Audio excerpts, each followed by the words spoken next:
नमस्कार दोस्तों। आपने सुना होगा पैसा सब कुछ नहीं लेकिन बहुत कुछ है। आज के एपिसोड में हम देखेंगे कि कैसे लालच और सोने चांदी की भूख ने दुनिया का नक्शा ही बदल दिया, हमेशा के लिए। अमेजन के आदिवासी हों या स्पेनिश साम्राज्य, हर जगह पैसा और लालच की कहानियों ने सभ्यताओं को आकार दिया।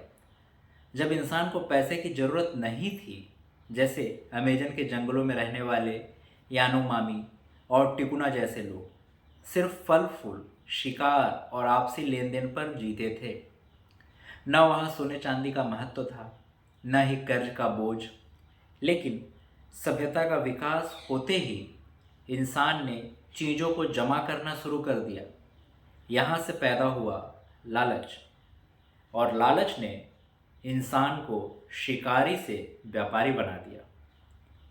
स्पेन का मनी माउंटेन 15वीं-16वीं सदी में जब कोलंबस और कॉन्विस्टोट्स नई दुनिया पहुंचे तो उन्होंने अमेरिका की धरती पर चांदी और सोने के पहाड़ मिले।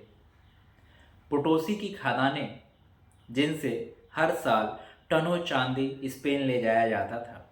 इतना खजाना कि स्पेनिश साम्राज्य के खजाने भर गए। लेकिन सोने चांदी की इस बाढ़ ने यूरोप में महंगाई फैला दी, और यहीं से शुरू हुआ मनी का ग्लोबल फ्लो। यानी लालच ने साम्राज्य बनाए थे और बर्बाद भी कर दिए। कर्ज और ब्याज की दुनिया, मेसोपोटामिया और बेबीलोन, यहाँ पहली बार लिखित रूप में ब्याज और कर्ज के सबूत मिलते हैं। मिट्टी की तख्तियों पर उकेरे हुए कर्ज के रिकॉर्ड। यानी पैसा सिर्फ लेन देन नहीं बल्कि उधार और दबाव का भी जरिया था।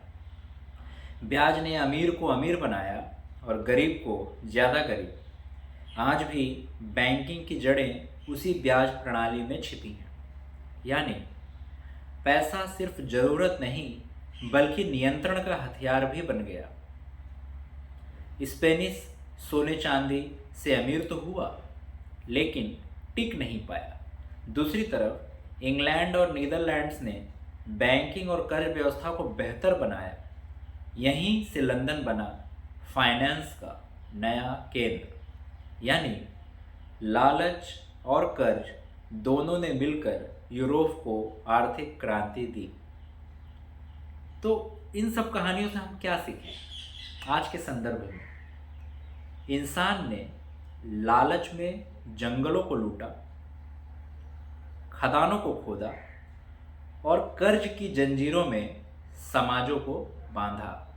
लेकिन यही सफ़र हमें सिखाता है, सोना और पैसा कभी अस्थायी ताकत नहीं बन सकते। ताकत है व्यवस्था और भरोसे की। आज भी अगर भरोसा टूटता है तो अरबों खरबों की अर्थव्यवस्था ध्वस्त हो सकती है। यानी असली कहानी पैसा नहीं बल्कि लालच और भरोसे की ही है। Thank you.